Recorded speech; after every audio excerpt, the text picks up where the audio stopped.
It's the Happy Families podcast. It's the podcast for the time-poor parent who just wants answers now. Hello and welcome to the Happy Families podcast. My name is Dr. Justin Coulson, flying solo today. Unfortunately, Kylie couldn't join me. Family stuff, this is how life goes sometimes. So every Tuesday, we do our very best to answer your listener questions. Podcasts at happyfamilies.com.au, or you can simply go to happyfamilies.com.au and use the easy-to-use podcast recording system. You literally go there, push the button, and leave us a voice message. It's so easy. Dive into happyfamilies.com.au and let us know what your challenges are. We'll do our best to answer them. Received this one from Anna in Sydney via email. She said, "Dear Dr. Justin, I have a friend who has a troubled son that she has struggled to manage all of his life. He's 16, one of 3 siblings. He refuses to go to school, has regular tantrums when he doesn't get his way. Yes, they are still happening as he moves through his teenage years. The tantrums could be for anything from being asked to come inside at the end of a day, to not getting ready for school, to recently punching his brother because he was asked to come home from an event. I've watched the family bend to his will. All the children have to go to bed at the same time. When he was 7, his older sister, who was 12, would have to be in bed at the same time. He always has a friend to travel with them on family holidays so he doesn't become bored and destructive. And he does nothing at home. I worry that this troubling behaviour and my friend's inability to get on top of it is only going to get worse as he moves towards adulthood. She is at her wit's end, and I'm heartbroken watching her try and fail. Any suggestions? Anna in Sydney." P.S. Not sure if it's relevant, but my friend divorced her ex when the boy was a baby, but has been with her new husband from a couple of years later, since he was about 4. And by the way, what a dilemma. It ties in with another email that we received from an anonymous person who said, "What do you do when your child is violent, when dysregulated, when they hurt you or destroy things, if they're neurotypical?" So we're going to try and tie these two together and hopefully find some responses that will be helpful. So let's dive into an answer. Parenting, as we all know, can be a challenge even under the very best circumstances. But when you're dealing with a child who seems to thrive and get energy from defiance and self-centeredness and chaos, it's like navigating a minefield blindfolded. So what I would say is your friend has undoubtedly been on a marathon of a journey already. And with this troubled boy just a few short years away from adulthood, the path ahead looks a little bit like scaling a mountain in a hurricane. This is a really trying time. And it's kind of a time where you feel like you're supposed to be taking your foot off the accelerator and letting them coast through to the finish. Like, this is supposed to be the easier part. And yet time and time again, I hear from parents whose kids are driving them absolutely nuts in their later teen years as they race towards adulthood. When you're trying to manage a child who resists authority and who is selfish, they prioritize their own desires above everyone else and above everything else, and leave chaos in their wake, it's a strain. I mean, this can test even the strongest bonds. And it sounds like we've got some very patient parents here and step parents who are doing their best, but we've got a kid who is really pushing. So it's understandable that we've got someone who feels like they're at breaking point. But despite the challenges that are ahead, I think it's really important to remember that there's always time to turn things like this around before this kid steps into the world of being a fully independent man. Toothpaste isn't all out of the tube yet. I'm going to talk about this fully independent man idea again shortly, but let's just be clear on a couple of things. First off, hitting siblings and refusing to go to school and demanding friends be invited on family holidays all need addressing. But I feel like this is deeper than just a list of behaviours that are challenging and troubling. This is about the boy's fundamental orientation to life. He's lashing out. He seems to have done so for a very long time based on the email. And he's unwilling to contribute in the home. Just doesn't want to pull his weight. It seems like there's an element of selfishness for him, but also I'm reading into this a little bit some indulgence on the part of parents. There's limited accountability. There's limited responsibility. There's a willingness to bend to his will. This is a challenging one. Recently on the podcast, we had a conversation about worst advice you've ever been given. And a number of people said the worst advice I ever got for parenting was that I need to break my children's will. So I want to be clear here. I'm not suggesting this kid's will needs to be broken, But we do need to work on him being respectful to authority and recognizing that limits and boundaries and structures and frameworks and systems, call them whatever you like, are necessary. Someone's got to be involved in helping this kid understand how the world works. Otherwise, he's going to become a man-child. And we just hear too many stories about men who never get past that selfish orientation. A couple of things that we need to highlight. When I look at this, I can think of three central challenges to overcome here in relation to limits and authority. First off, step parents often face a really tough job when it comes to laying down the law. Even if they've been in the picture for ages, which it seems to be the case in this situation, teens will hit back with that classic line, "You're not my real parent. Why should I listen to you?" Now, I would argue the premise, but the reality is that step-parent intervention can ignite firestorms. This really does need to be, if there's a co-parenting relationship with the ex, if he's still involved, and with mum, I think they've got to take the lead on this one because step-parent involvement is challenging. If not, then step-parent needs to be there as a backup and is right to step in and say, you know what, I know that I'm not your real dad. I know that your dad's over there, but the woman that I've married is my wife. And no one, if someone walked into the house and spoke to my wife the way that you do, I'd drill them, I'd nail them. They'd be out on their ear. And kiddo, you're just crossing this line too many times. I know I'm not your dad, but I'm going to step in here and draw a line. Now, I know that there are some people, those who are super progressive are going to say a woman doesn't need protection, doesn't need a man to protect her. Fine. If you don't want that, go for it. But I've seen it happen time and time and time again when teenage boys are disrespectful to their mum and their dad isn't present. A stepdad who gently steps in and says, I know I'm not your dad and I'm not trying to take on that role, but I'm drawing a line in the way that you treat this woman beside me because she's my wife. It makes a difference. And I know it's kind of a 1950s idea that men have got to be there to protect their women, but sometimes we don't live in a perfect world. Like the world is not perfect. And sometimes kids just need that authority figure and they need to recognize that they've crossed a line. Okay, second, a lot of people will assume that discipline, and discipline's really needed here. Discipline means that we need to come down hard and read the riot act to this kid and tell him to shape up or ship out. But that's not going to help. And the reason why is pretty clear. Rules without rapport, a recipe for revolt. As well as that, he's almost an adult and he's shown that he's willing to throw his weight around. So we're trying to minimize, not exacerbate tension. And if we come in all guns blazing, you meet fire with fire, right? Everything just gets burnt. It's a scorched earth policy, doesn't work. So we've got to come up with a way to have the conversation that's not going to burn the earth. Third, turning the tide on long-standing issues is not a quick fix.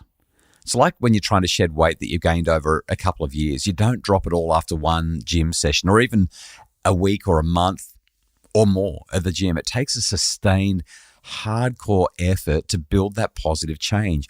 And when I'm looking at this scenario with this kiddo, these challenges are deeply rooted over time and the climb is steep at this point, trying to get a lot done in a short amount of time. All right. On top of the question of setting limits, there are developmental realities that we have to face. Adolescence is a wild ride, especially for boys. Got testosterone on the rise. It's cranking up aggression. Empathy is taking a back seat. Plus, at this age, it's all about instant gratification. Like you talk to a 16-year-old, long-term goals. What's it going to be like when you're 24? You can't even think about what's happening this weekend. Like the end of the year doesn't make sense. Forget about it. Asking a 16-year-old to think ahead, it's like brushing your teeth while you're munching on Toblerone. It just doesn't work. So as I weigh up these questions, I can't help but see a troubled teenage boy who's facing some pretty tough times ahead, and it's hitting close to home for this family. If I'm being real about it, a bit hard for me to acknowledge this, but I see shades of my own teenage self here. Too quick to anger, too rebellious, a lot of attitude, wagging school, feeling like I'm owed the world. It makes me tremendously regretful when I think about what I was like as a teenage boy because I'm seeing a lot of me in this kid, but it also offers hope because I think over the years I managed to figure some important stuff out and it's worked out well. So trying to beat entitlement out of a kid doesn't work. Cracking down only fuels their resentment and ramps up tensions. The old school eye for an eye tactic is going to be useless. Teens are in their own world. They're actually blind to their actions' impact. I know I was when I was a teenager. I had no idea. And here's the critical thing before we get to the game plan. They have reasons for everything that they do. And when we mirror their behavior, when we throw it back at them, when we say, well, if you're going to be like that, I'll be like this to you, they go and play the victim card. They just cannot see where we're coming from or why we're reacting the way we are. Let's dive into the game plan. The game plan is like this. Grant him some autonomy. The kid's on the brink of adulthood, itching to spread his wings. But with freedom comes responsibility. So here's how I'd tackle it. First things first, round up both sets of parents if you can. If you can, get all 4 adults in the room with this kid. Lay out some snacks. Food always eases the tension. And if both sets of parents can't be on this, you're going to need to go it alone. But unified's better than solo where possible. So sit down with with his stepdad at the very least.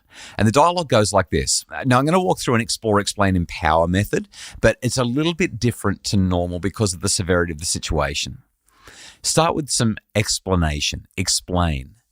There's been some tension brewing and it's been getting worse. It's time to address it.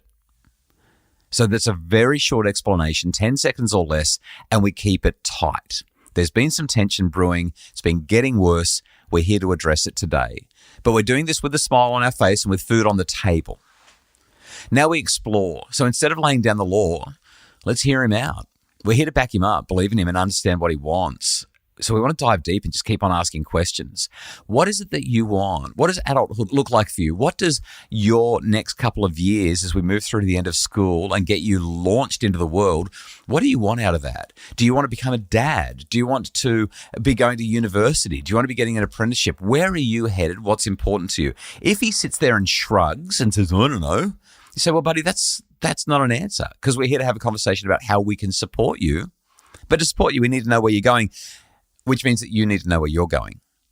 And if he's not willing to do the inner work, then that's that conversation. What are you going to do to figure it out? Because this can't keep going.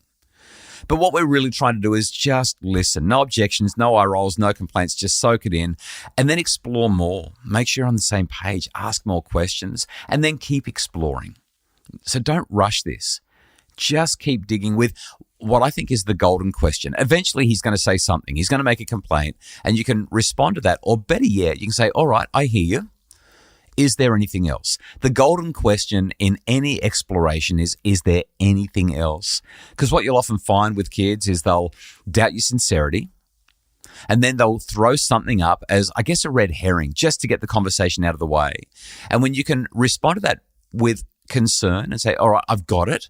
Don't try to resolve that one right now, though. Just jot it down on a piece of paper and say, all right, so that's obviously a concern. Is there anything else? How else can we help? Where else do we need to go? What else do we need to address? Is there anything else? When we do that, we make progress way faster because we're showing this is not a superficial conversation. We're here for you. Now, if he pitches ideas as you start to explore and explore some more and explore some more, you're starting to move towards empowerment eventually. And if he pitches ideas that aren't going to fly, the object here is to not shut him down right away. Just lay out what you can get behind, what you can't, and why, and then offer another shot at other options and ideas. What we're trying to do here is to guide him towards a future plan that he can feel good about because it's his, and we're just there to support him along the way. Now, I do want to say this really clearly. Finishing school, from my point of view, is a non-negotiable. Finishing school is needed. Research backs its importance in life success. And if you want to get into a conversation on this topic, here's what he needs to know. If you're a guy, I'm speaking specifically about men here. If you're a guy who's taking on the world with nothing more than a high school certificate, you are leaving a lot of money on the table compared to your peers who went the extra mile to earn a bachelor's degree or a master's or a doctorate. There was a report tabled in the Australian Parliament Senate Estimates Committee. Matthias Sinning, who is a researcher at the University of Queensland, showed that if you compare the lifetime earnings of men who obtained a bachelor's degree, you're looking at a solid 50% more in your pay packet than those without that degree. Now, that's not chump change. Plenty of people without a degree do just fine. Money won't make you happy. Researchers and philosophers have been saying that for decades, but it does buy a higher quality of life. And that getaway to Queenstown with the kids, or the special anniversary weekend in a Balinese bungalow on the beach, it feels much better when it's only a light financial stretch rather than a painful financial strain. Anyway, back to the conversation with the young bloke. We also need to talk about pitching in at home and respecting relationships. These basics are what keep the household humming. So I'd be pushing for 2 more things. First, he needs to commit to either full-time work or full-time education, and he's got to start chipping in with board. Give him a heads up, give him a few months to adjust, and then ramp things up. A little bit of advance warning around expectations and then straight into it. Learning how to handle finances is all part of growing up and owning his path. As much as you're in his corner, he needs to understand the stakes if he veers off course. Our goal is to stay clear of punishment. But he needs to know there are consequences if he doesn't stick to the plan that you've hashed out together. So that might mean that he's going to have to couch surf with mates until he pulls his head in and shows that he's willing to have a go. But you'll have him back so long as he's willing to play by the rules. Key thing here, though, is that he needs to know it's not a punishment. You ought to be all about emphasizing that you care, that you're absolutely here for him. But for your continued support, it's time for him to grow up. And when I read over this email, it just makes me feel a bit uncomfortable with the way that he seems to have been indulged over the years. Holidays with friends. Everyone has to go to bed when he does, even though they're 5 years older than him. Tantrums. I'm not keen on sort of going over the past indulgences. I don't think that's likely to lead anywhere productive. But let's focus on the big ticket items, the stuff that really matters. If he's still chucking tantrums, if he's still making life difficult, you've got a couple of choices. I've outlined one of them. It's the big one. You have the conversation and then you tough it out until he flies the coop. I don't think that he's going to stick around once he's old enough to spread his wings. He's just not that kid, especially if you give him that gentle nudge when he hits 18 and he finishes school. And sometimes life's best lessons come the hard way. Option 2, suggest counselling. Based on what you've said, I don't think he'll be open to it. I know I wouldn't have been when I was his age, but this kid needs to work through some stuff. And maybe he needs somebody else to help him with it. The hardest thing to open is a closed mind. Maybe bringing in a third party can help him to open up his mind a little bit. Option 3 is you push back and make it clear that there are absolute requirements that he follows or he finds another place to live. He's always welcome back if he can play by the rules. You love him, but there are 5 other people in the house that have needs as well. So here's the thing. Most kids come good towards the end of their adolescent years. When you spend time laying out a series of expectations where he is taking the wheel, you're much more likely to get better results. Step in and take over if and when you need to, but he needs to experience some authority in his life. And realistically, he needs to be man enough to hear and understand no. And throughout the process, it's so important that you reassure him of your support and your love. No easy answers on this one. He's not going to love what he's been told. That's why his voice in the process is going to matter so much. Maybe I can wrap up with this thought. Groundbreaking book by Richard Reeves. It's called Of Boys and Men. In this book, Reeves describes the idea of what he calls surplus value. The short version is this. A boy becomes a man when he provides greater value than he consumes. Now, if that's what it means to man up, it's time that this boy became a man, and that's how he's going to do it. Provide surplus value. Provide greater value than he consumes. He's not there yet. This conversation should be directed towards that end. Hopefully that's a helpful response. The Happy Families podcast is produced by Justin Roland from Bridge Media. Craig Bruce is our executive producer. For more information about making your family happier, please check out happyfamilies.com.au and hit us with your questions at the easy-to-use happyfamilies.com.au podcast machine. Just go to the website, click the record button, and tell us what's on your mind. We'd love to hear it.